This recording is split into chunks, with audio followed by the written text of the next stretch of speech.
Madame la Présidente, chers organisateurs, Mesdames les membres du jury, chères contradictrices, cher auditoire, on m'a demandé de répondre à la négative à la question suivante.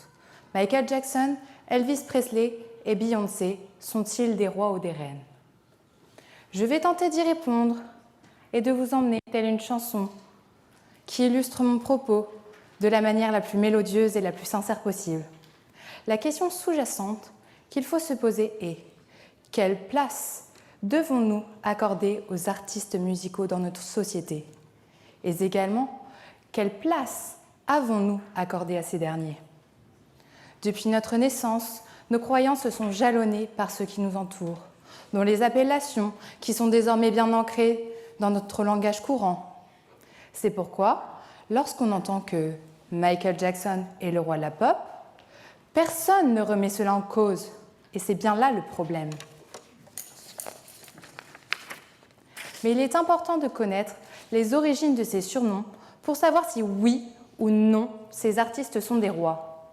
D'après son étymologie, le mot roi signifie « celui qui dirige ». Le saviez-vous? Certaines personnalités, comme l'a rappelé ma chère contradictrice, sont suivies par plus de 100 millions de personnes sur Instagram. Vous pensez bien à Donald Trump, n'est-ce pas?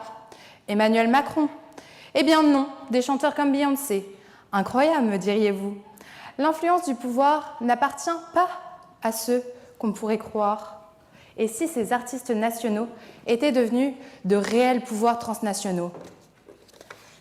Par ces chiffres, on peut aisément constater que la place de ces artistes est devenue prépondérante, voire presque indispensable. Toutefois, la définition de roi apparaît incompatible avec celle d'artiste.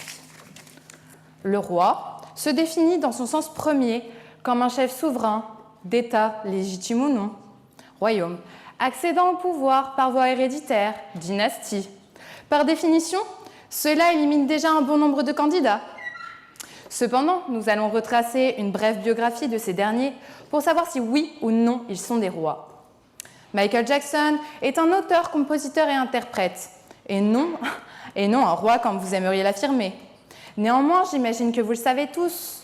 En 1992, des tests ADN l'ont amené dans la petite ville ivoirienne du Krinjabo. Vous connaissez, n'est-ce pas? Michael Jackson a été reconnu prince, puisque sa famille royale, sa famille, possédait l'un des 40 fichiers royaux, un des 48 seulement. Mais là où vous espériez entrevoir une lueur de principauté ou de royauté, en réalité, il n'en est rien. La petite ville fut supprimée en 2012. Voilà la preuve que toute suspicion de royauté est enterrée comme Michael Jackson lui-même.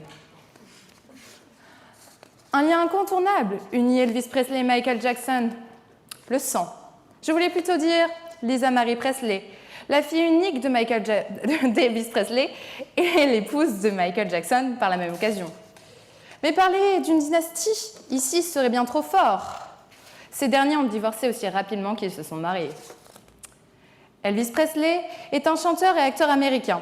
Toujours pas de royauté en vue, malgré qu'il soit surnommé The King, non pas parce qu'il est mort sur son trône, mais parce que c'est une icône. Certes, icône, mais pas roi, seulement recordman. Beyoncé est une chanteuse, compositrice, danseuse et actrice américaine. Surnommée Queen Bee, elle a désormais pris la place de la reine d'Angleterre. Ne vous y prémettez pas, seulement au musée londonien Madame Tussauds. Ce musée est le musée de cire le plus célèbre. Question d'éthique, la starlette ne peut détrôner la reine. Queen Bee est soupçonnée de plagiat en 2011 et plus récemment créé le scandale en restant assise à la finale de Super Bowl.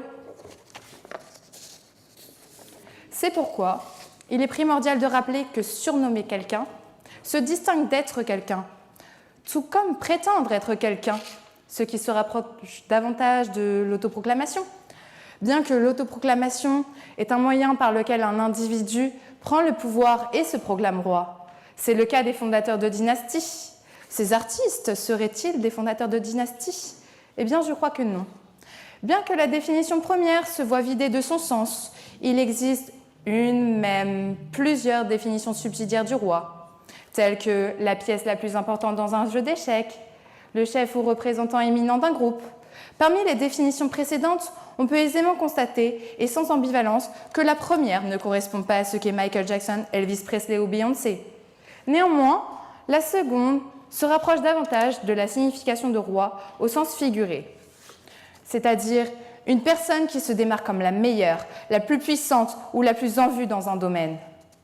Cette signification, au sens figuré, s'emploie normalement avec un complément de nom, comme c'est le cas pour nos artistes. En effet, Elvis Presley serait, et je dis bien serait et non est, le roi du rock'n'roll, Michael Jackson le roi de la pop, et Beyoncé la reine du R&B. Toutefois, ils ne sont pas des rois en tant que tels, seul leur surnom correspond au roi au sens figuré et non pas au sens premier. Ces trois personnages, personnes qui jouent un rôle social important et en vue, ont une chose commune, non pas la royauté, mais l'adulation de milliers de personnes, comme a pu le rappeler ma contradictrice, c'est-à-dire la multiplication des éloges, dont leur surnom ronflant de roi, adressés de manière excessive et intéressée. Or, la royauté ne tient pas de son pouvoir l'adulation, mais de la légitimité. Par conséquent, il y a une distinction à opérer entre un surnom et un titre. Reine du Royaume-Uni et des autres royaumes du Commonwealth, voici le titre de la reine d'Angleterre. Le roi de la pop et le surnom de Michael Jackson. Certes, ces artistes sont talentueux, connus, reconnus, célèbres et influents, mais ne détiennent aucune prérogative royale et sont exclusivement surnommés comme rois et ne le sont pas. En définitive, peu importe que la définition du mot roi coïncide ou non avec ces artistes.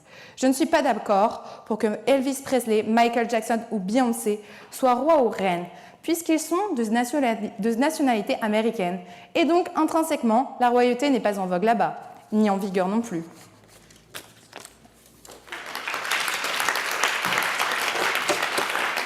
Bum, da, bum, da, bum, da, bum, da, bum, bum, bum, bum.